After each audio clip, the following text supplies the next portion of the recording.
Hello, readers. Last week in Reading with Making Meaning, you worked on asking questions while you read and how important that is so we can understand our stories and we can remember them and comprehend them better. We're going to continue on with that lesson today with a different book called The Emperor and the Kite. So you should have your reader's notebook out, and we're going to label it the same way that you labeled it last week. So go ahead and get your notebook out. We're going to draw a line straight down the paper to make our two sides. And just like last week, we're going to label one side questions we have before we read, because it is always important to ask yourselves questions before we read, especially with the illustrations. We're going to label our paper, and then I'll show you the cover a little bit longer, okay? So before we read,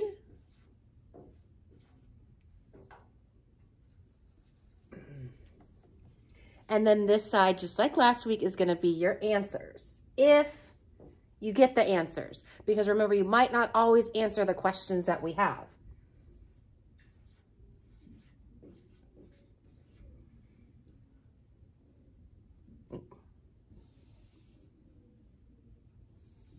Okay, so label your paper, and I'm going to show you the cover of the book, and you will ask yourself a question about the cover of the book. What question could you have just by the cover of the book? It's called The Emperor and the Kite. If you have your question, go ahead and write it down. If you don't have your question, pause me, stare at the cover, and what is it? What are you wondering? What are you questioning? What are you thinking? And we're going to start our story.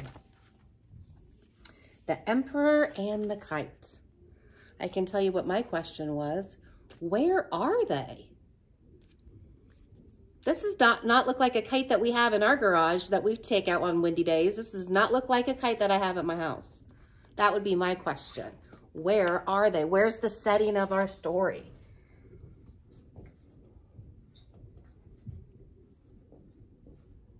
Ooh, where are they? And I bet some of you may have had that same question. Okay, let's get started.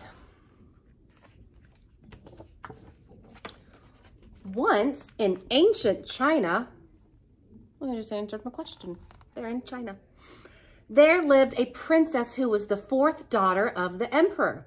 She was very tiny. In fact, she was so tiny, her name was Jiao Sao, which means the smallest one. And because she was so tiny, she was not thought of very much, when she was thought of at all. So she was a tiny little thing.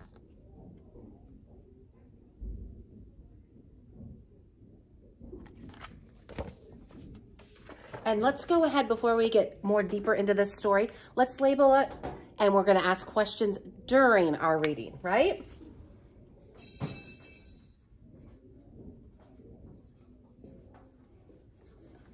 Okay.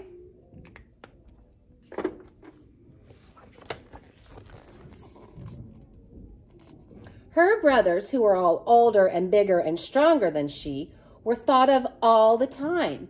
They were like four rising suns in the eyes of their father. They helped the emperor rule the kingdom and teach the people the ways of peace. So her brothers were the favorites. Poor sister. I like the illustrations in this book. It kind of looks like they're watercolor paints, right? Even her three sisters, wow, that's a lot of kids, were all older and bigger and stronger than she. They were like three midnight moons in the eyes of her father. They were the ones who brought food to his table. But Jiao Sao was like a tiny star in the emperor's light. She was not even allowed to bring a grain of rice to the meal. So little was she thought of. In fact, she was so insignificant, the emperor often forgot he had a fourth daughter at all. So Jiao Sao ate by herself, and she talked to herself. How do you think that made her feel? sad, left out, lonely.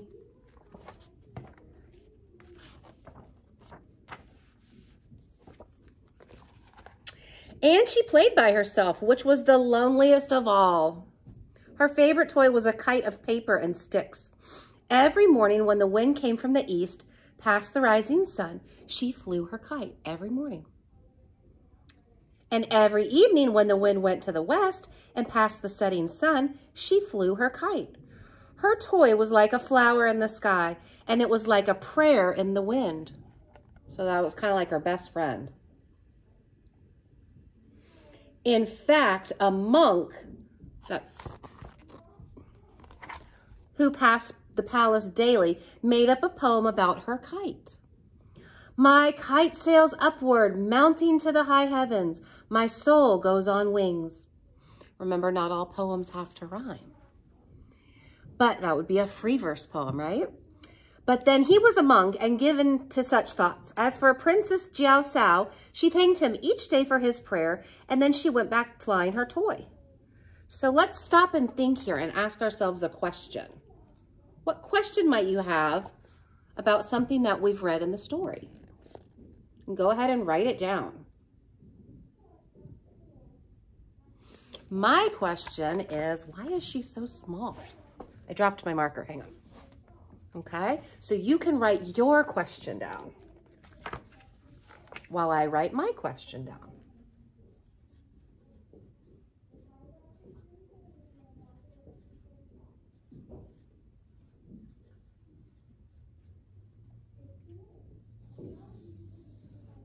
Okay, so you should write your question down.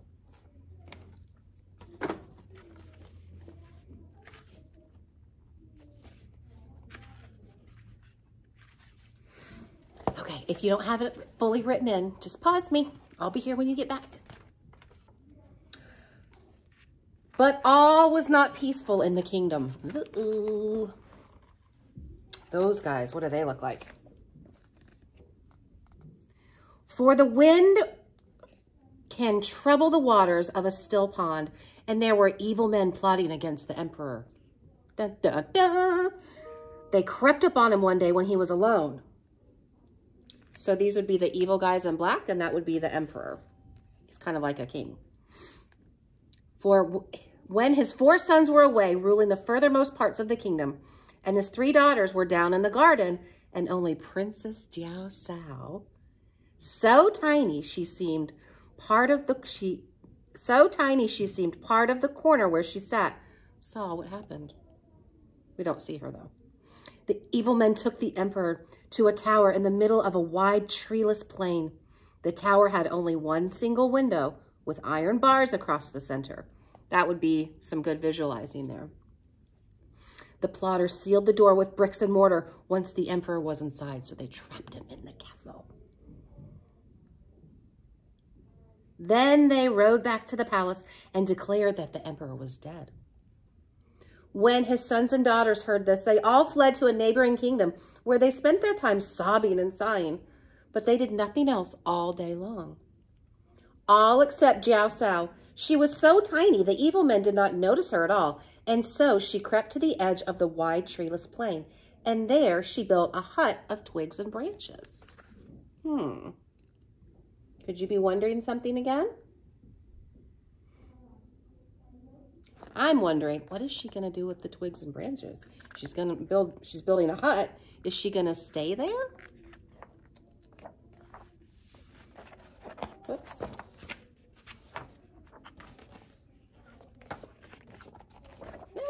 Sorry. Every day at dawn and again at dark, she would walk across the plain to the tower, and there she would sail her stick and paper kite. To the kite string, she tied a tiny basket filled with rice and poppy seed cakes, water, chestnuts, and green tea. What was she doing? The kite pulled the basket high up in the air high as the window in the tower. And in this way, she kept her father alive.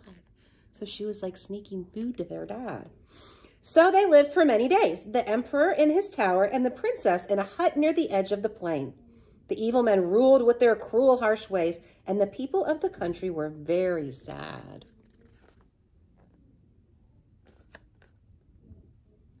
So she used her kite power to help her dad survive. Okay, pay attention, because after this page, we're going to ask another question. One day, as the princess prepared a basket of food for her father, the old monk passed by her hut. She smiled at him, but he seemed not to see her. Yet as he passed, he repeated his prayer in a loud voice. He said, "My kite sails upward, mounting to the high heavens. My emperor goes on wings." The princess started to thank him.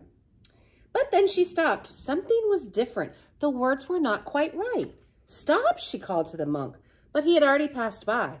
He was a monk after all and did not take part in things of this world. And then Jiao Sao understood. The monk was telling her something important, and she understood.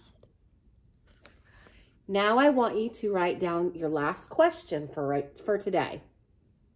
What are you wondering? What are you thinking?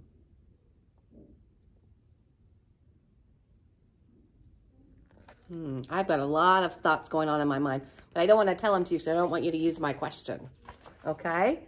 So if you're not done writing, you're probably not. That's okay. Pause, and then you can finish when I'm done talking. Your directions now are, you're going to take one of your questions that you did by yourself, not this one, because this one was mine, okay? Not this one, because this one was mine. One of your own questions that you did all by yourself, your independent question, and you're going to put it on a discussion post, and then when, once you answer, everyone else can see. And some of you go back at the end of the day and check the other question posts, and you might have some of the same questions as your friend, and that's pretty cool, I think. Again, take one of your questions. So you asked 3 questions. 1, 2, and then you should have another one written right here. Okay? You choose one of your questions and you post it, and tomorrow we will finish our story.